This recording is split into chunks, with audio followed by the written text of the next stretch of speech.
So today's kind of goes along with yesterday's. First, let me review all the angles that we learned yesterday.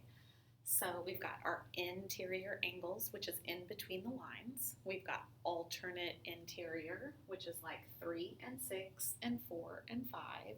We have same side or consecutive interior, which is like 4 and 6 and 3 and 5. Then we have our exterior angles. We've got alternate exterior angles, which is like 1 and 8 or 2 and 7. We've got same side or consecutive exterior, which is like 1 and 7 or 2 and 8. And then finally we have corresponding angles. So corresponding angles are one interior and one exterior, and it like jumps over an angle. So like 1 and 5, 3 and 7, 2 and 6, 4 and 8. So what we're going to focus on today is learning that those angles are either congruent or supplementary. So congruent, remember, means equal. Supplementary means they add to 180. So you'll want to make sure that you get your notes filled out.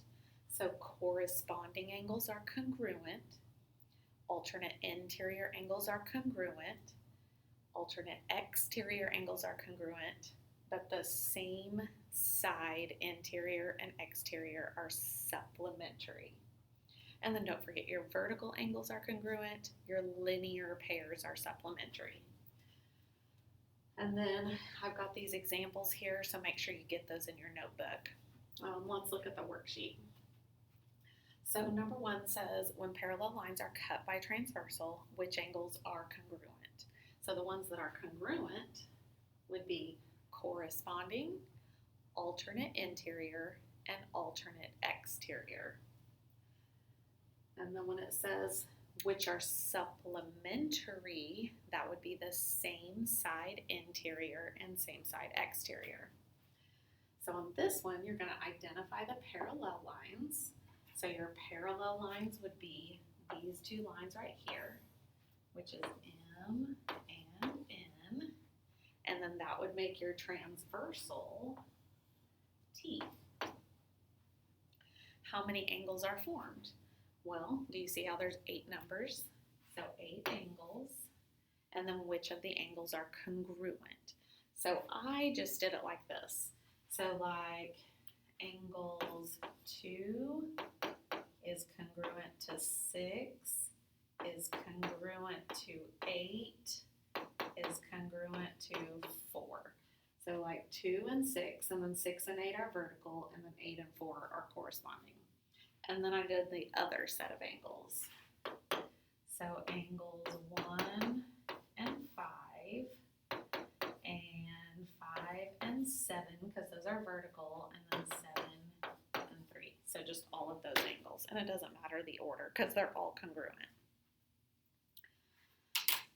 Then you have problems where you have to find the missing angle measures. So look at angles 1 and 2.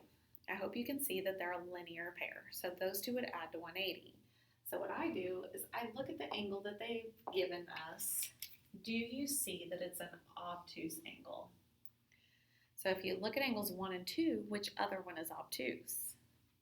Well, it would be angle 1, and those are corresponding angles, so they equal each other. So angle 1 would also be 107, and then to get angle 2, those are a linear pair, so just do 180 minus 107, and you will get angle 2. So if you look at number 8, notice this angle and this angle, those would be corresponding, so they're equal. And then just do 180 minus 95 to get angle 4. And then on this one, this and this would be corresponding. So angle 5 would be 49, and then 5 and 6 are a linear pair. So just do 180 minus 49.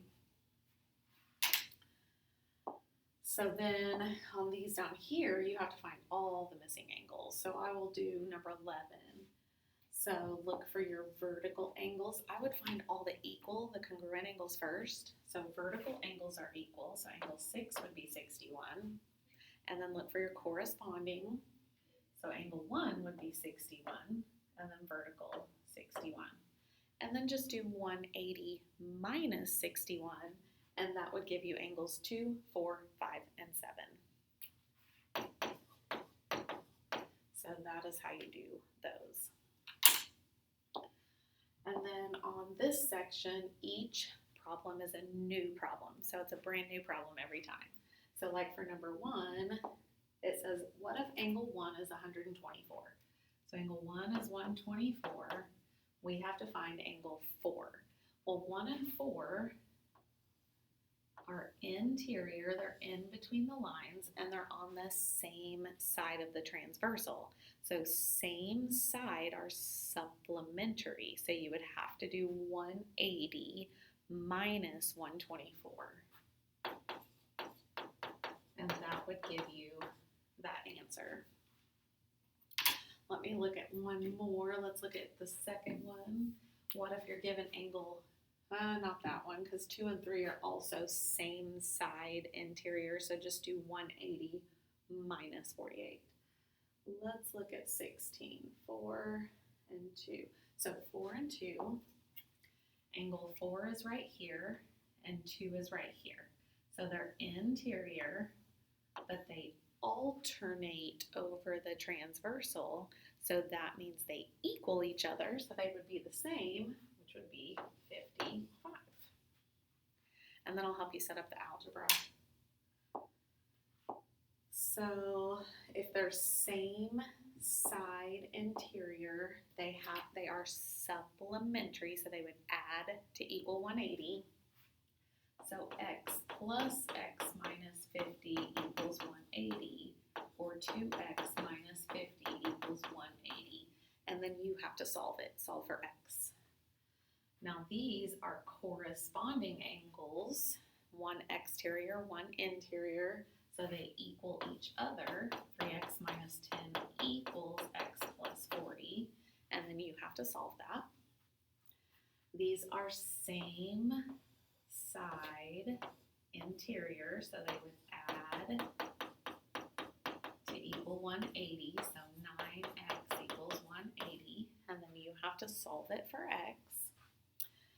These are alternate exterior, so they're exterior angles, but they alternate over the transversal, so they equal each other.